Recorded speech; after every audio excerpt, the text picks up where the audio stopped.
केंद्र सरकार ने महादेव बेटिंग ऐप समेत अवैध सट्टेबाजी वाले ऐप और वेबसाइटों को ब्लॉक करने का आदेश दिया है। महादेव बेटिंग ऐप केस में प्रवर्तन निदेशालय के नेतृत्व में अवैध सट्टेबाजी ऐप सिंडिकेट के खिलाफ चल रही जांच के बीच आईटी मंत्रालय ने इन ऐप्स को बैन करने के आदेश दिए हैं। महादेव ऐप के मुद्दे को लेकर राजनीतिक गलियारों में भी घमासान मचा है। महादेव बेटिंग ऐप मामले में छत्तीसगढ़ के मुख्यमंत्री भूपेश बघेल की मुश्किलें कम होती नहीं दिख रही।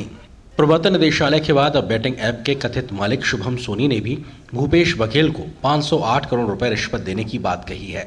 शुभम सोनी ने दुबई से एक वीडियो बयान जारी किया है। इसमें उसने कहा है कि अपना काम करवाने के लिए उसने भूपेश बघेल को अब तक 508 करोड़ रुपए नकद भिजवाए हैं। इसके साथ ही उसने कहा है कि वह भूपेश बघेल के कहने पर ही दुबई गया था और वह देश वापस आना चाहता है। जैसा कि मेरा मीटिंग हुआ था सीएम साहब से, तो उन्होंने बोला था कि दुबई जाओ, अपना काम बढ़ाओ और वहाँ मीटिंग करो जाके। तो प्रशांत अग्रवाल जी के जब मेरा मीटिंग हुआ उसके बाद से मैंने अब तक 508 करोड़ रुपए दे चुका है।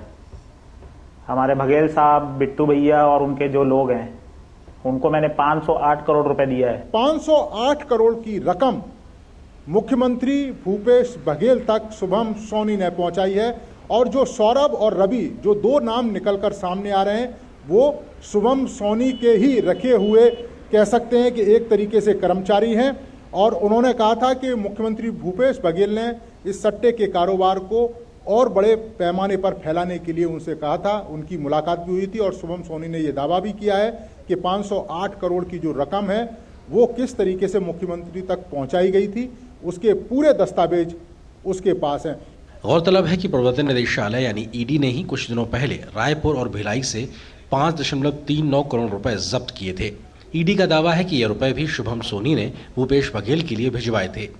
ईडी के अनुसार शुभम सोनी के कहने पर असीम दास ये कैश देने के लिए जा रहा था।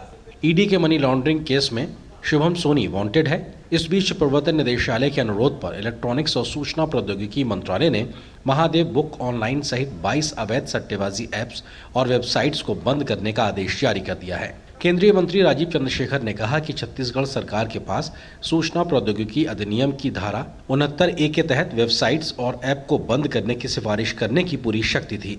हालांकि उन्होंने ऐसा नहीं किया, जबकि वे पिछले 1.5 साल से इसकी जाँच कर रहे हैं।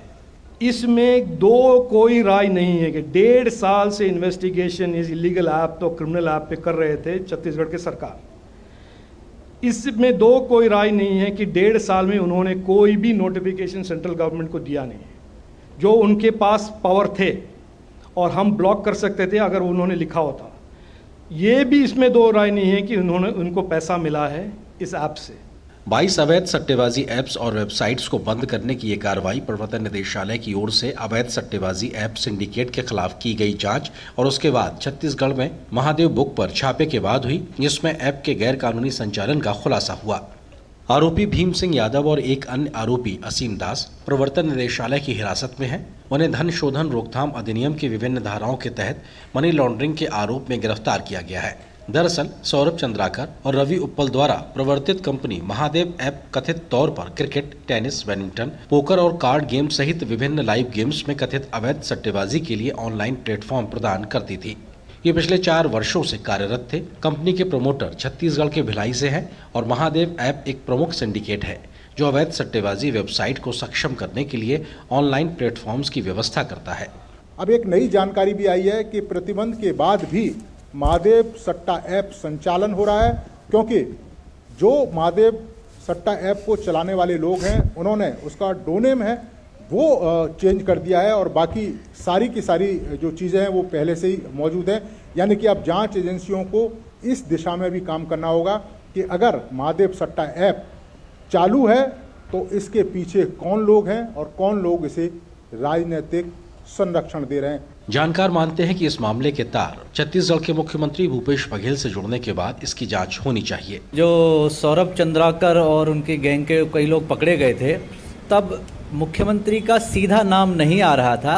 उनके आसपास के कुछ राजनीतिक सहयोगी और दुर्ग और रायपुर पुलिस के कुछ आला अधिकारी, कुछ निचले स्तर के अधिकारी और कुछ छुटभइयों के नाम इसमें थे। पर एक सरगना ने स्वयं अपना वीडियो पोस्ट करके जांच एजेंसी को भेजा है, जो क्लेम कर रहा है कि ये ऑनलाइन बैटिंग ऐप उसका है, वो उसको ओन करता है, उसने इनकॉर्पोरेट किया है इसको और वही चलाता है, और उसने स्वयं मुख्यमंत्री और उनके बेटे से मुलाकात की है। तो ये जांच का विषय है। ईडी की जांच में खुलासा हुआ है कि महादेव ऐप का संचालन संयुक्त अरब अमीरात स्थित प्रधान कार्यालय से किया जाता था। उन्होंने बताया कि वे अपने जानकारों को फ्रेंचाइजी के जरिए खोली गई शाखाओं को कारोबार का अधिकार 70-30 के लाभ अनुपात पर देते थे। सट्टा से हुई कमाई की राशि दूसरे देशों में मौजूद खातों में भेजने के लिए बड़े पैमाने पर हवाला का इस्तेमाल किया जाता था। महत्वपूर्ण चीज़ जो ये सामने आई है कि जो उसके मेन परपेट्रेटर्स हैं सौरभ चंद्राकर और रवि उपल, ये दुबई बेस्ड हैं। इन लोगों का वो ब्रेन चाइल्ड है। इन्होंने उसको प्रारंभ किया और प्रारंभ करके उसको फैलाया और वो लगभग पूरे देश में फैला हुआ है। और उनकी बड़ी स्कीम जो थी वो बड़ी सिंपल सी थी। उन्होंने सॉफ्टवेयर डेवलप करवाया था और सॉफ्टवेयर डेवलप करा करके उसके आईडीज़ वो सट्टा खिलाने वालों को बांटते थे और आईडीज़ जिनको बांटा जाता था उनसे 70-30 का रेशियो था प्रॉफिट शेयरिंग का।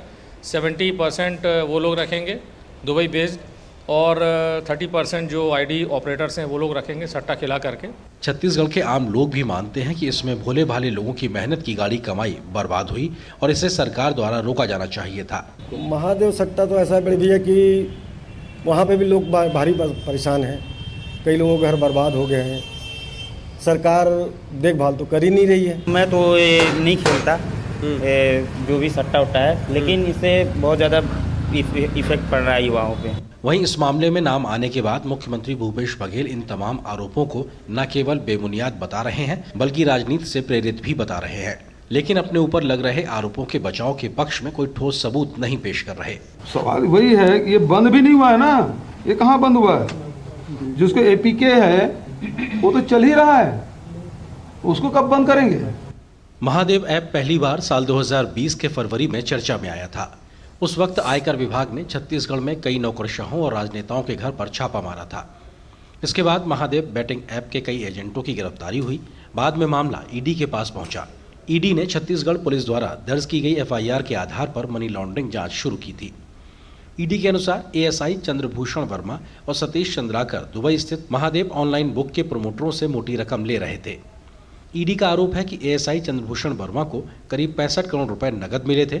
आरोप है कि उन्होंने वरिष्ठ पुलिस कर्मियों और राजनेताओं को रिश्वत बांटी। साल 2023 के अगस्त महीने में छत्तीसगढ़ पुलिस के एएसआई चंद्रभूषण वर्मा, सतीश चंद्राकर को गिरफ्तार किया गया। इस पूरे मामले में सितंबर में देश के लगभग 39 शहरों में छापेमारी की गई और लगभग 417 करोड़ रुपए की नकदी के साथ साथ कई डॉक्यूमेंट जब्त किए गए।